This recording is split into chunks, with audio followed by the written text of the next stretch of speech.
Olá, amigos e amigas do blog do Chicão Sumavila e do programa O Ponto da Política.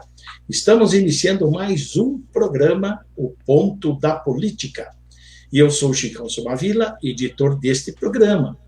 E hoje, exatamente sexta-feira, 19 de março de 2021, são 19 horas e 32 minutos. E na pauta de hoje, a gente vai falar, né, sobre a crise institucional, que o Bolsonaro prega a desobediência civil e diz que seu exército não vai para a rua cumprir decreto de governador. Olha só, seu exército, proprietário do exército. E vamos falar também sobre a Lei de Segurança Nacional, que, pelo jeito, ela só está enquadrando quem critica o governo Bolsonaro. Quem não critica, e nós vamos ver depois. E o caos sanitário em Curitiba. E, evidentemente, também, a gente também gostaria de falar sobre assuntos mais positivos também e tal, e vamos debater aí com o nosso entrevistado, que é o professor Pedro Paulo, né, ex-vereador aí de Curitiba, e professor, e, salvo engano meu, é pós-graduando em História pela Universidade Federal do Paraná. Tudo bem, Pedro Paulo? Seja bem-vindo ao programa, é um prazer tê-lo aqui. Você é graduando em História ou é pós-graduando em História ou já é graduado? Na verdade, primeiro agradecer esse convite, Chicão. Para mim é um prazer estar desenferrujando, porque há algum tempo eu me isolei, literalmente me isolei, inclusive de lives depois da eleição. Optei em fazer um trabalho, em continuar meu trabalho de estudo e tal. Então agradecer você e aos ouvintes aí que vão nos acompanhar. Eu sou formado em Ciências Sociais pela PUC do Paraná. Tenho pós-graduação em Gestão Pública e hoje eu faço um mestrado em Ensino de História pela Universidade Federal, né? Então, um pouco essa minha qualificação. E foi em razão desse meu mestrado que eu optei, nesses últimos meses, em me resguardar aqui, aproveitando a pandemia, com todas as dificuldades que todos estão enfrentando. Mas me recolhi um pouco mais para estudar, né? Estou fazendo uma dissertação, escrevendo, e isso exige bastante concentração, muita leitura. Então, o que eu tenho feito nesses últimos meses? Legal, legal, legal. Eu tô compartilhando aqui, deixa eu ver, eu compartilhar na tua página, Pedro Paulo. Na tua página, tá Compartilhei no meu aqui. perfil já. Já, então, tá aí também. Já te marquei aí, Ah, tá? Beleza? beleza. Então, muito legal, é um prazer ter você aqui, como, né, a gente já vem fazendo, já fizemos alguns programas desse tipo o ano passado, né? E hoje nós vamos aí, então, bater um papo aí sobre esses assuntos, a crise institucional, lei de segurança nacional, aí como que ela está sendo aplicada, né? E para esquentar os tamborins, então, vamos iniciar aqui com a crise institucional, né, é, criada aí pelo governo, pelo presidente da República. Eu vou colocar aqui a matéria, porque a gente gosta, evidentemente, de matar a cobra e mostrar o pau, né? Então, eu vou colocar aqui a matéria para que a gente possa mostrar aí para os nossos, as pessoas que estão nos acompanhando, está aqui, ó, matéria do dia 19 de março, né, de hoje, de 2021, claro, 13 horas e 55. Ela foi atualizada às 15h28. E está aqui, ó, Bolsonaro prega desobediência civil e diz que meu exército não vai para a rua cumprir decreto de governador. Veja só, em conversa com apoiadores na manhã desta sexta-feira, diz a matéria aqui, que é compartilhada do site 247, né, que compartilhou da revista Fórum. Em conversa com apoiadores na manhã desta sexta-feira, 19, Jair Bolsonaro, sem partido, pregou desobediência civil contra decretos de governadores e prefeitos, pelo que eles estão, os decretos querem o isolamento social para conter, enfim, a propagação aí, né, do coronavírus, certo? Então, eu faço uma pergunta para você, Pedro Paulo. Olha só, você como professor, enfim, né, na história do Brasil, ou na história da política brasileira, vamos dizer assim, teve algum presidente da República que tenha estimulado a desobediência civil neste sentido? Olha, eu acho que posso ser bem objetivo para começar a conversa, dizendo que é um fato bastante inédito um presidente da República eleito pelo voto pregar, defender a desobediência civil. Mas eu diria para você que não é o primeiro ato do Bolsonaro em pregar uma negação do risco que nós estamos vivendo, da pandemia, do risco da doença e do vírus. Ele já falou lá no início que seriam apenas, como se fosse pouco, né, 800 mil mortos lá no início. Hoje nós chegamos a quase 290 mil falecidos. Então, da forma como ele faz, talvez seja inédito, porque ele disputou uma eleição aceitando as regras do jogo, né? Embora não tenha ido nem em debate, mas ele aceitou as regras, que é pelo voto, aceitou a posse como presidente da República e a divisão de poderes entre judiciário, legislativo e ele próprio executivo, mas ele passa por cima disso, né? Primeiro que nós temos infelizmente visto é o presidente da República de um país contrariando a ciência, contrariando aqueles que nos ajudam a enfrentar esse momento difícil, defendendo não isolamento, questionando prefeitos, governadores, né, questionando o judiciário.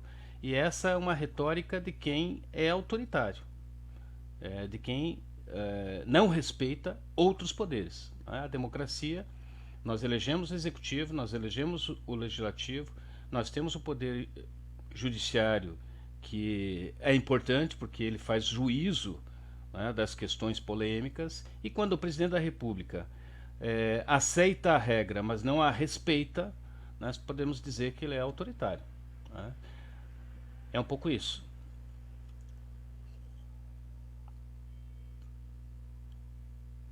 Ou pelo menos ele tem a vocação para isso, né? Ele fala o tempo todo, ele brinca com uma questão que é muito séria. Nós temos acompanhado pela imprensa que, infelizmente, uma parcela, mesmo que minoritária, tem acompanhado o discurso e essa defesa negacionista, mas a grande maioria dos brasileiros e brasileiras tem levado a sério, né? Acontece que o mal aparece muito mais do que as pessoas que fazem o bem, né? Sem dúvida. É só ver a mídia, os programas que têm mais repercussão. São aqueles que ou falam da vida íntima das pessoas, que é o caso do BBB, aquela fofocarada, aquele interesse em conhecer a intimidade das pessoas, ou aqueles telejornais sensacionalistas, policiais, programas policiais que expõem, né, a violência, essa realidade dura que a gente vive, tem uma grande repercussão. E de uma forma geral, aqueles que fazem um discurso de maldade aparecem mais do que aqueles que eu acredito que são a maioria, que têm ciência, que têm consciência, que respeitam as regras, né, e nem por isso deixam de fazer críticas e defender mudanças, mas que fazem o jogo respeitando as regras, né? Esse não é o caso do Bolsonaro. Perfeito. Só para completar aqui, eu vou ler essa parte aqui, ó. Diz ele, né, em tom de ameaça, ele se referiu a meu exército em relação às Forças Armadas, incitando apoiadores transgredirem as medidas de contenção da pandemia, e disse que jamais decretaria lockdown no Brasil. Veja só como é que eu digo assim, a semente do trumpismo que ficou aí. que está aí, jamais decretaria lockdown. E tem mais, o meu exército, diz ele, não vai para a rua cumprir decreto de governador, não vai, fala. E se o povo começar a sair de casa, entrar na desobediência civil, não adianta pedir o exército, porque meu exército não vai, nem por ordem do Papa, não vai, afirmou. Você veja, é uma petulância do presidente, né? Porque ele desrespeita as instituições e a atual situação. Eu não estou dizendo que o exército tem que ir, não é isso. Não é isso também que eu estou falando, né? Que estou defendendo, não estou dizendo isso. Mas eu estou dizendo a forma, né? A forma deseducada, a forma... me parece que ele não conhece a liturgia do cargo, né? Isso é fato. Isso é fato. Inclusive, quando ele fala em exército, nós podemos imaginar que possa ser a milícia no Rio de Janeiro, né, aquela organização, quer dizer, paramilitar, né, que inclusive está sendo investigada pela morte da Marielle e outros, né, pode ser isso.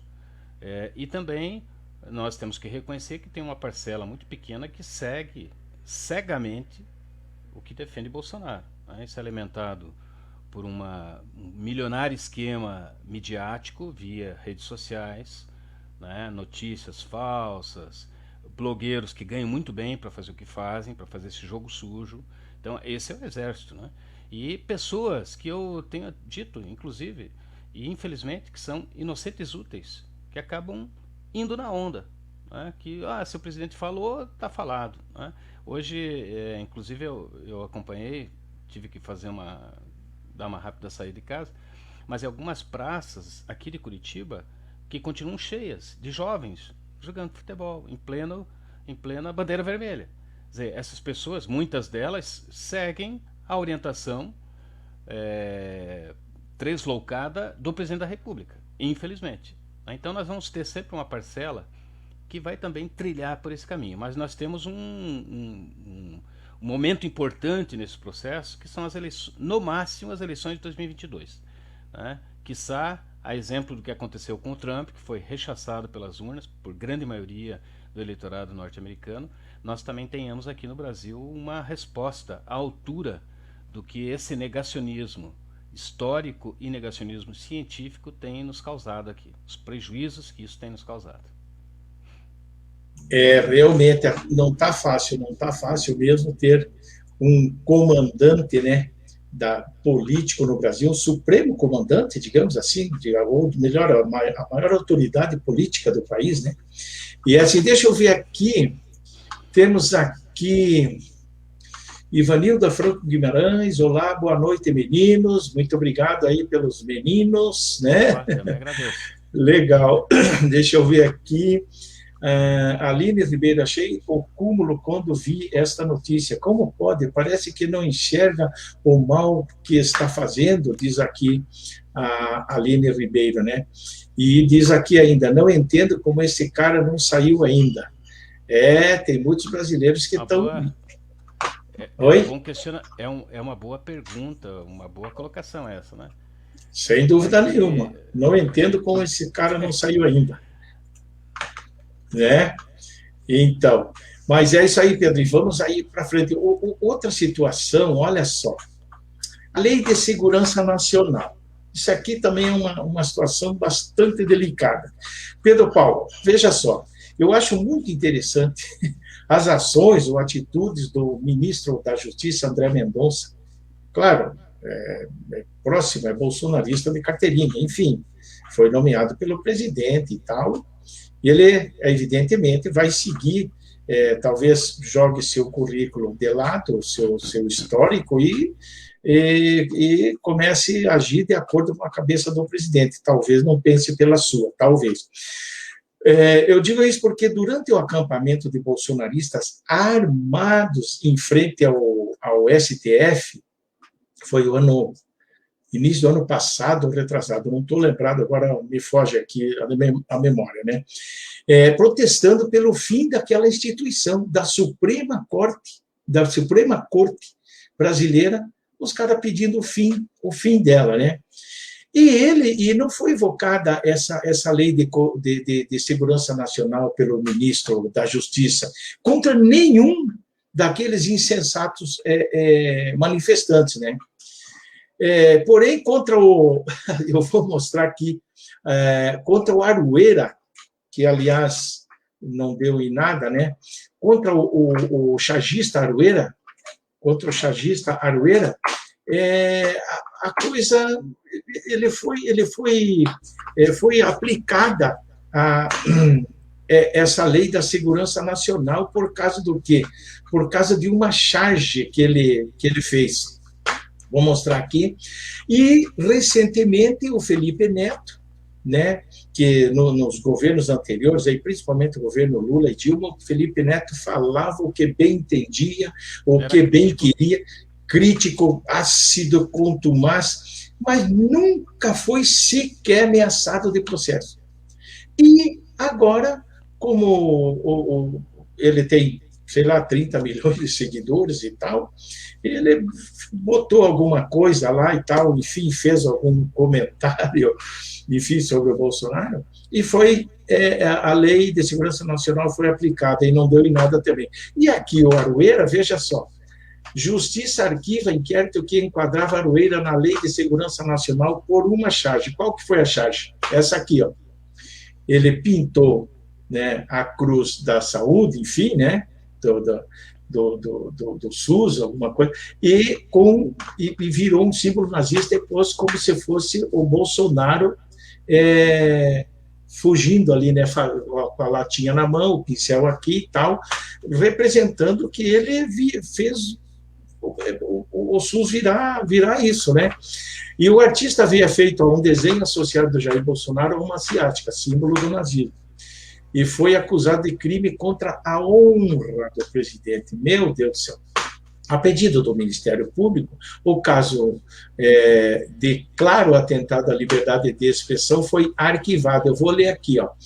A 12ª Vara arquivou o inquérito aberto a mando do ministro da Justiça, André Mendonça, que investiga se o chargista Renato Aroeira havia cometido crime contra a honra de Jair Bolsonaro ao desenhar uma charge que associava o presidente ao nazismo, etc, etc, etc.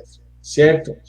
Então, eu te pergunto, como que a gente pode entender uma situação dessa, Pedro Paulo, se nada foi feito nesse sentido contra aqueles, eu digo pelo ministro da Saúde, da Justiça. Nada foi feito por ele contra aqueles que estavam acampados armados em frente ao STF, querendo acabar, a derrubada, o fim do STF. Não foi feito nada. Quem teve que tomar atitude foi o próprio STF, que acabou prendendo a Sarah Winter, lá, etc., indiciando outros. Mas o ministro da Justiça não fez nada. Então, eu peço, como que nós podemos, ou você poderia analisar essa situação? Se essa lei é só aplicada sobre aqueles que criticam o governo Bolsonaro, como é que você analisa isso, Pedro Paulo? Mais uma vez um exemplo de que esse governo ele não respeita as regras do jogo democrático, né? E a liberdade de expressão não equivale a uma libertinagem de expressão. Poder fazer tudo ou falar tudo, difamando as pessoas, xingando, mas fazendo críticas políticas e ideológicas. Isso é parte da democracia. Então o Bolsonaro ele só reforça que tem um viés autoritário. É alguém que se elegeu e, convenhamos, Chicão, nós não temos apenas o Bolsonaro no planeta. Nós temos outros países que também têm uma mesma linha, governantes que têm uma mesma linha. Controle do judiciário, buscam o controle do judiciário, menosprezam o papel do legislativo e querem mandar sozinho, e foram eleitos pelo voto. E no que compete, ou no que se refere a uma comparação ao nazismo, é bom lembrar, né, como a Arueira faz aí nessa charge, o Adolf Hitler se elegeu pelo voto. E como é que ele agiu no início do governo dele? Buscando sufocar o judiciário, ou manietar o judiciário, controlar totalmente o legislativo, até o ponto em que ele conseguiu aprovar leis no legislativo que lhes deu poder absoluto. E foi a partir do poder absoluto que aquilo que nós sabemos de tragédias que ocorreram na Segunda Guerra Mundial aconteceram. Uma pessoa, um grupo, com poder absoluto, determinando o que é correto e o que não é correto. Né? O sistema democrático extirpado da Alemanha e o povo alemão entregue a um grupo de treslocados, né? Os nazistas. Então, isso tudo aconteceu pelo voto. Então, a comparação que o Arrueira faz, ela tem um sentido porque tem semelhanças da prática do Bolsonaro com aquilo que aconteceu na Alemanha ou com aquilo que aconteceu na Itália com o Mussolini, né? Uma prática autoritária, totalitária, fascista. Logicamente que nós temos um outro mundo hoje, né? Será que o brasileiro, as brasileiras iriam aceitar que o Bolsonaro se autoproclamasse supremo chefe da nação, fechando o Congresso Nacional, onde tem representantes eleitos pela população, fechando o judiciário, que faz a análise, que julga as leis, que equilibra, inclusive, os exageros que o próprio presidente da República pode ter, porque é que nós estamos vivendo hoje. Né? O judiciário tem impedido muitas loucuras do Bolsonaro. Inclusive tem limitado essa história de querer facilitar o acesso a armas. Inclusive o judiciário tem feito esse debate que tem sido muito importante. O mundo inteiro sabe e pratica leis limitando o uso de armas, com exceção dos Estados Unidos. E mesmo lá, essa liberdade maior em ter armas tem consequências sérias. Né? Sempre tem um debate muito grande nos Estados Unidos hoje. Será que é isso mesmo que as pessoas têm que ter a sua arma na cintura? Isso é sinal de liberdade individual? Né? Ou isso é um risco para a grande maioria? Né? O que é fato? Que quanto maior a liberdade em se ter armas, maior o número de violência ou de vítimas em decorrência do uso de armas de fogo. Né? Então o judiciário tem feito um embate importante nesse sentido. Então, essa prática, esse discurso antissistema é só um discurso, porque na prática o Bolsonaro é um político tradicional, um pseudo-moralista, um pseudo-anticorrupção, haja vista o envolvimento de familiares dele e dele próprio e de outros parlamentares que o apoiam com a corrupção. Então, e digo para você que nesse momento o Judiciário tem sim, o Supremo Tribunal Federal tem exercido um papel importante em muitos temas, é um poder que nós temos que preservar, e isso não quer dizer concordar com tudo também, mas é respeitar.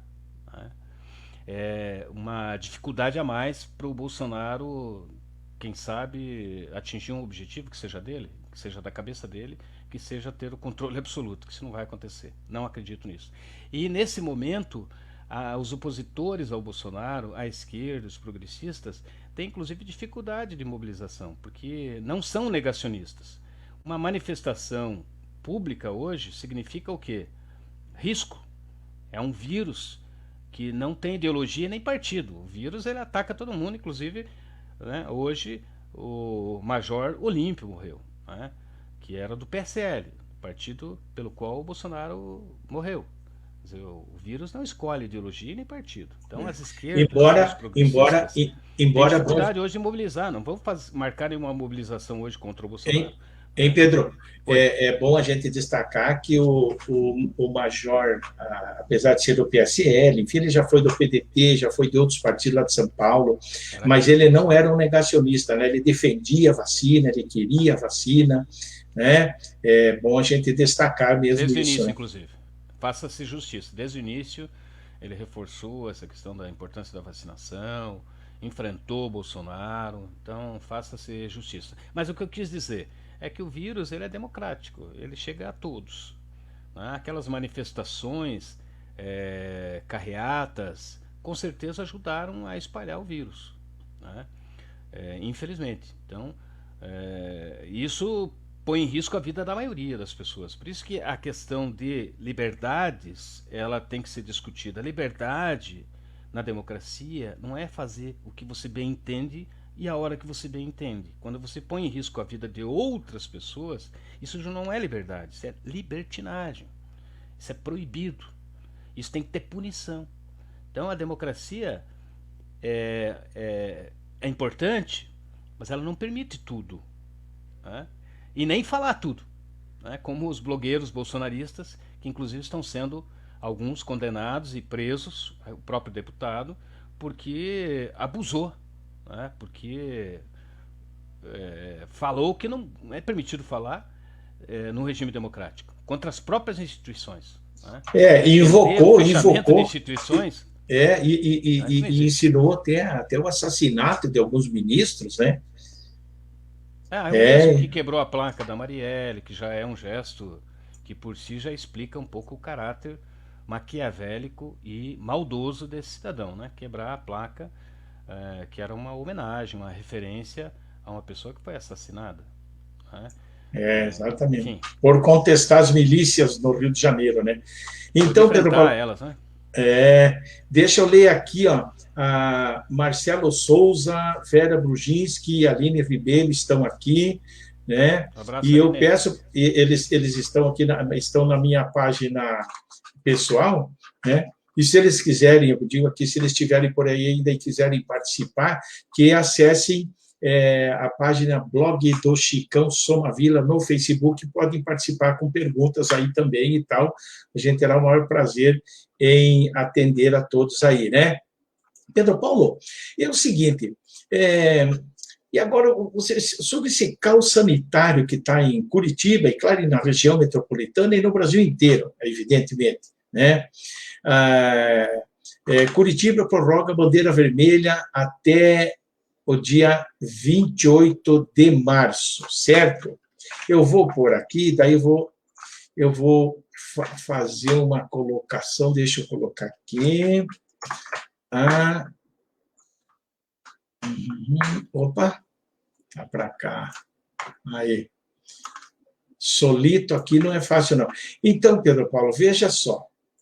Olha aqui, ó. Peguei a matéria aqui do site Bem Paraná, né? Então, aqui, ó, Covid-19, Curitiba prorroga a bandeira vermelha até o dia 28 de março. Aí diz aqui, ó, né, do dia 19 às 15h25, atualizado agora há pouco, 18h34.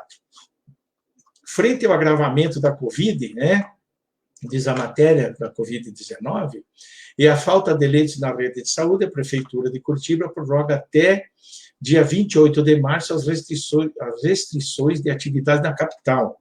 O decreto 600/2021 entra em vigor nesta sexta-feira, hoje, antecipando o encerramento da vigência do decreto 565, que vigoraria até domingo, 21/3, com medidas também restritivas. E daí eles falam aqui que essas mudanças previstas no novo decreto, entre as mudanças previstas no novo decreto está a restrição de circulação de pessoas no período das 20 às 5 da manhã, em espaços e vias públicas, salvo razão de atividades e serviços essenciais e casos de urgência, enfim. E a matéria é cumprida ali, tudo bem. Então, é o seguinte, eu faço uma pergunta para você, Pedro.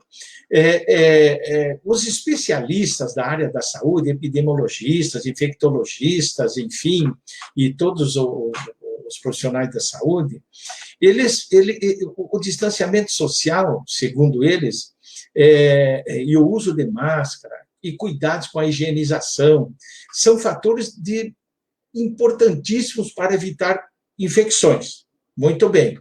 Mas eles falam também que o lockdown, paralisação total, é de fundamental importância. Inclusive, a Natália Pasternak estava falando ontem no jornal da TV Cultura, né?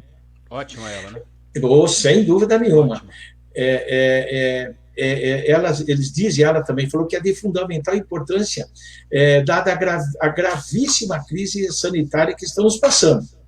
E completam dizendo que o auxílio emergencial é necessário para que as pessoas possam ficar em casa, possam não precisar sair, enfim, né? Elas que tem um auxílio emergencial para que possa ir ao mercado, compra, vem, fica em casa e tal. E, consequentemente, evidentemente, o lockdown atingiu o seu objetivo, que é o quê? Diminuir ou reduzir a circulação do vírus. Mas o valor proposto do auxílio emergencial pelo governo Bolsonaro e aprovado pelo Congresso Nacional, né, é irrisório. Né? Eu pergunto para você, é evidentemente que eu sou a favor do lockdown. Empresários, pequenos empresários, evidentemente, eles querem que isso não aconteça. A gente entende as razões, evidentemente, mas eu penso que, será que esses empresários, esses pequenos, micros empresários, eles não deveriam lutar e exigir que seus prefeitos, os prefeitos de suas cidades, pressionassem os governadores dos seus estados para que esses exigissem, através de medida judicial, escambau, para que o governo federal abra mão, porque dinheiro tem, né? Dinheiro tem. Abra mão e pague o auxílio emergencial que a pessoa possa ficar em casa, não precisa sair trabalhar, lotar metrô, lotar ônibus e tal, porque como que o Brasil, que o trabalhador vai ficar em casa sem dinheiro? Né? O que você... Qual a tua opinião sobre isso, Pedro Paulo? A imprensa tem cumprido um papel importante. A gente falou de democracia, eu falei dos poderes, mas não falou da imprensa. Né? E não só a imprensa Globo, SBT, Record, mas a imprensa como um todo. O quarto poder. Façamos justiça que desde o início dessa pandemia, a Globo, que é o maior sistema de comunicação do Brasil, cumpriu o seu papel. Alertou, continua alertando, foi mais leve no início, agora está sendo bastante crítico à política do Bolsonaro, e tudo aquilo que a ciência defendia está acontecendo hoje. Né? Há próximos 6 meses atrás, quando um dos laboratórios, a Pfizer, ofereceu a vacina ao governo brasileiro, o governo brasileiro disse que não ia comprar porque era muito caro. O mundo inteiro comprou, mas o Bolsonaro disse que não ia comprar porque tem problema aqui, porque querem que assuma lá, e acabou não comprando. Hoje assinou um contrato para compra dessa mesma vacina, que vai chegar só no segundo semestre. Então a responsabilidade em estarmos hoje numa situação em que é necessário o lockdown, ela tem nome, presidente Bolsonaro. É por culpa dele, por opção dele, que hoje nós não temos a vacina chegando a mais pessoas. Temos um percentual de 5% de brasileiros que recebeu a vacina. Tem culpa isso. Né? Bom, o governo é culpado e nós vamos discutir isso na frente. Assim que as coisas aliviarem, tenho certeza absoluta que a população, a maioria das pessoas que estão passando por isso, vão ir às ruas e vão exigir que esse governo caia, que esse governo seja interrompido. Agora, enquanto isso não acontece, Chicão, o fato é, nós precisamos fechar hoje. Nós precisamos fechar. Não é porque existe contrariedade ao pequeno comércio, ao grande comércio, porque as pessoas não compreendem que o comerciante precisa trabalhar, que o trabalhador precisa... Isso tudo é fato, nós sabemos disso. Para isso tem governo também. Governo estadual, municipal, federal, deveriam estar oferecendo, dialogando com a população, dizendo, olha, nós estamos passando por essa situação, é de vida ou morte, nós precisamos parar hoje. E o governo vai entrar com as suas contrapartidas.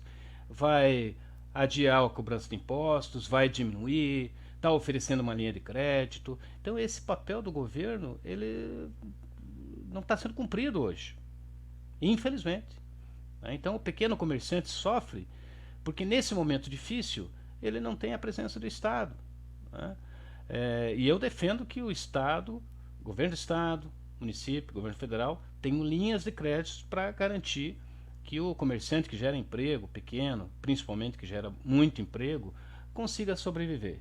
né? Então, enquanto isso não acontece, é, e, quanto menor for o cuidado nessa questão de distanciamento, higiene, uso da máscara, mais prolongado vai ser o nosso sofrimento, né? Então, mais uma vez, não vou reduzir tudo como culpa do governo, mas ele tem um percentual gigante de responsabilidade em tudo aquilo que nós estamos vivendo hoje. E aquela pessoa que simplesmente e cegamente acompanha a visão desse governo, que não se tocou ainda de que o que esse governo negacionista fala não se comprova na prática, né? Espero que ela tenha tempo de enxergar, se cuidar, porque o vírus pode chegar nela também, né? Então, o lockdown hoje é necessário. Nós chegamos hoje, Chicão, as pessoas devem estar acompanhando, a mais de 100% de ocupação aqui em Curitiba, dos leitos. As UPAs lotadas, pessoas nos corredores, pessoas nas ambulâncias.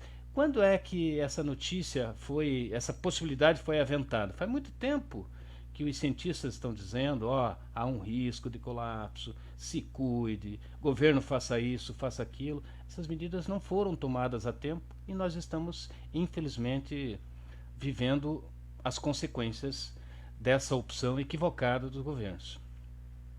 Perfeito. Deixa eu mostrar aqui, deixa eu ver aqui antes a Vânia Lúcia Viana. Boa noite, Chicão e Pedro. Show de bola a live. Muito obrigado, Lúcia Viana.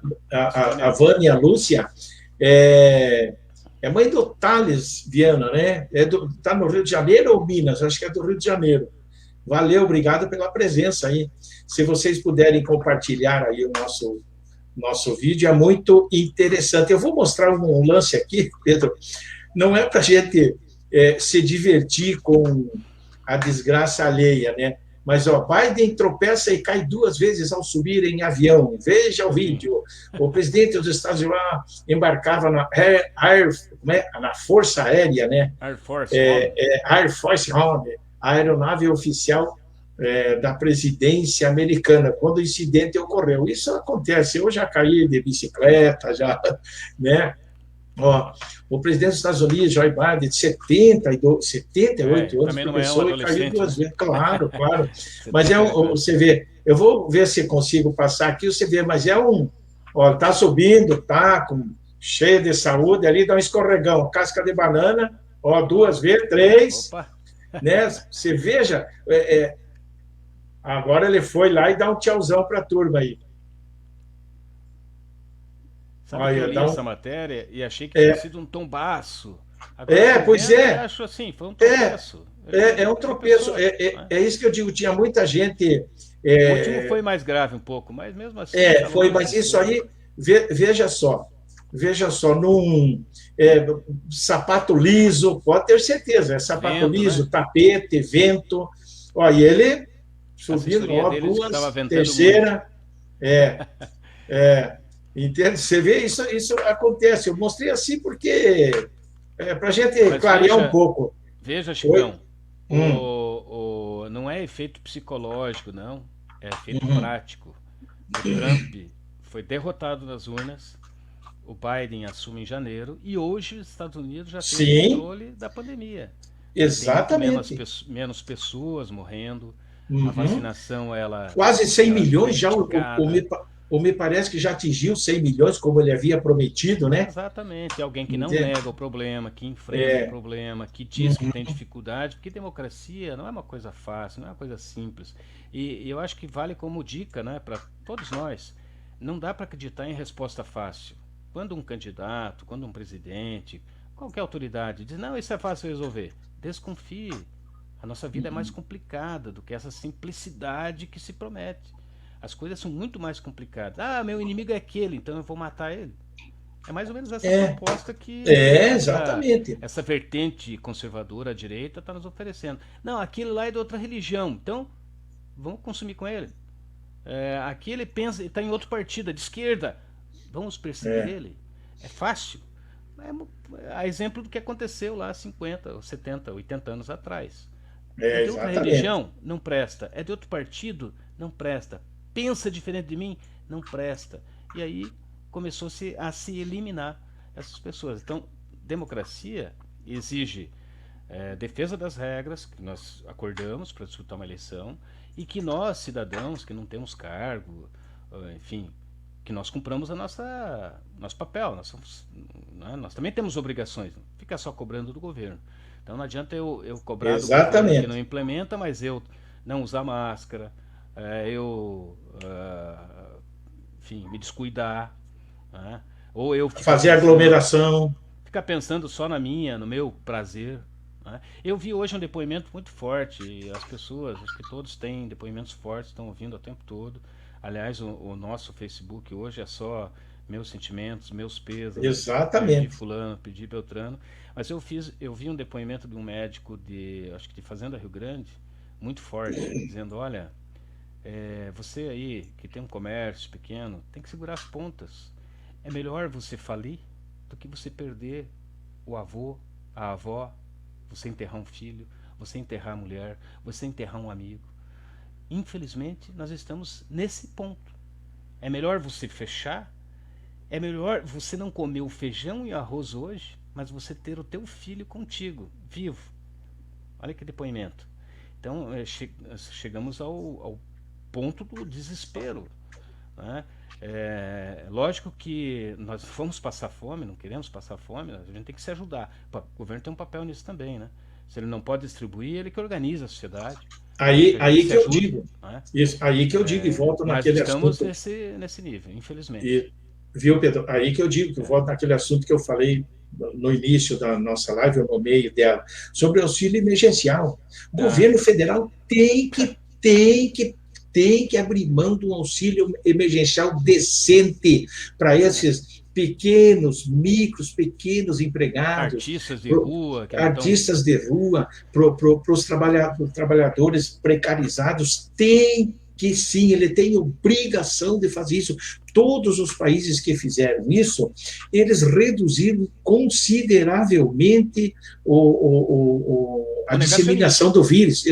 O negacionismo também. As pessoas exatamente. Vão receber ajuda e vão dizer, olha, eu estou passando as minhas dificuldades com menos, mas eu estou sendo apoiado. Hoje exatamente. As pessoas são apoiadas e acham que a culpa é do vírus. O governo tem culpa. Então, e o maior vírus que tem é o vírus que está no governo, que não apoia em nada, ou quase nada. Como é que um cidadão vai viver um mês com 250, 150 reais, meu Deus do céu?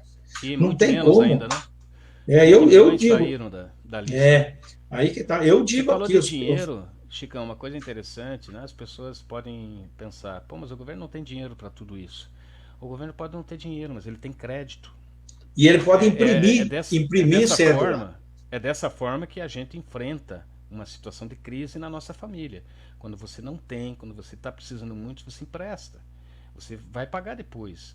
Mas é o socorro, o governo tem isso. E o governo também pode cortar as gorduras, né? Por exemplo, aquela viagem daquela comitiva louca que foi para Israel custou R$400 mil. Para ver. Viagem a troco de nada. Ou seja, por um spray nasal que está sendo estudado. Nem por isso. Já estão dizendo que, na verdade, o motivo da viagem foi outro. Foi fazer conchavos políticos com a direita lá de Israel. Já estão dizendo isso. E não sei agora, se não foram lá tomar vacina também, viu? Então você vê lá leite condensado, você vê o exército comprando miniaturas, gastando 80 mil para isso, gastando 500 mil não sei para quê. Ou seja, tem muita gordura que pode ser economizada.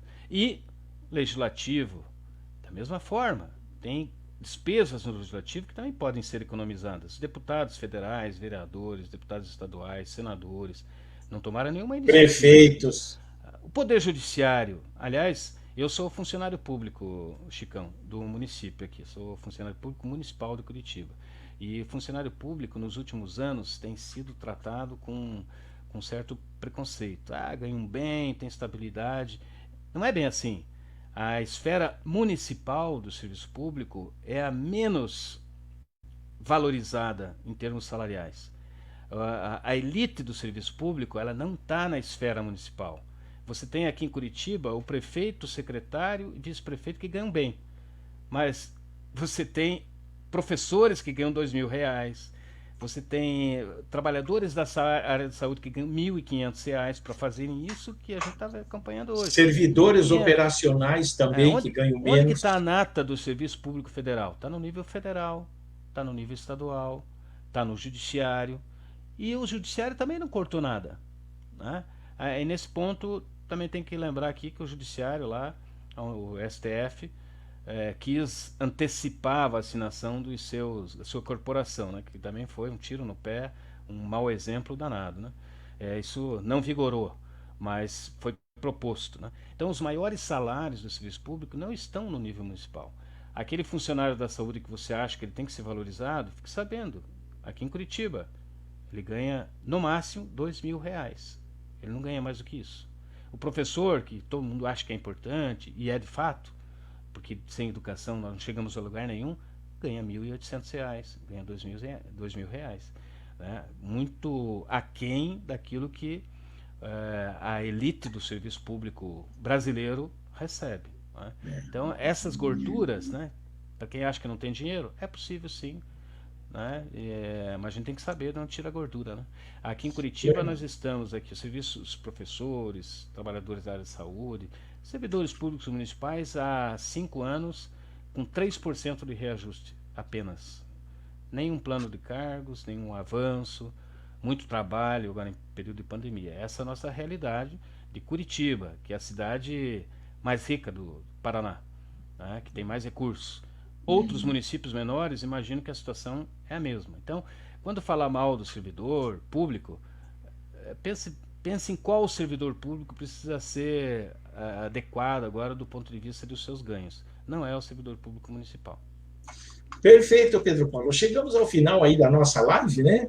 Passou o tempo Rapidinho. legal, 46 minutos, né? Então, deixa um momento aí para você fazer as suas despedidas, suas considerações finais aí. Chicão, mais uma vez agradecer, ver essa oportunidade, esse espaço. É muito legal a gente poder desabafar também, né? A gente tem grande parte das pessoas hoje estão recolhidas, estão se cuidando, né? Isso também gera uma fadiga muito grande. Então, por isso, agradecer esse espaço. Embora a gente tenha feito muitas críticas e até falado de coisas negativas e pesadas, né? Eu acho que essa mensagem de esperança, né, é importante. Nós vamos acreditar que isso tudo vai passar, que nós temos um papel nesse processo, cada um de nós tem uma responsabilidade de fazer, também de cobrar de outros que façam, de cobrar do governo, mas se a gente fizer certinho, se cada um fizer certinho, é a certeza de que nós vamos ter uma família saudável, todos vivos, né? Até que a vacina chegue e a gente tenha uma garantia maior de vida e de saúde, né? Então, queria desejar a vocês todos que vamos assistir, que estamos assistindo, a você, Chicão, muita força, muita saúde, a família toda, e esperar o próximo, né? Próxima live para a gente continuar batendo papo. Legal, legal. Faço minhas as suas palavras. Valeu? Um grande abraço para você e até a próxima. E a Até a todos vocês que próxima. nos acompanharam. Valeu. Deixa Grande eu pegar abraço. aqui, eu quero só pegar aqui como é que é uma imagem aqui para eu printar. Beleza? Vamos lá, atenção, está chegando ali os caracteres. Legal. Tira duas, porque não eu posso ficar com o olho fechado, né?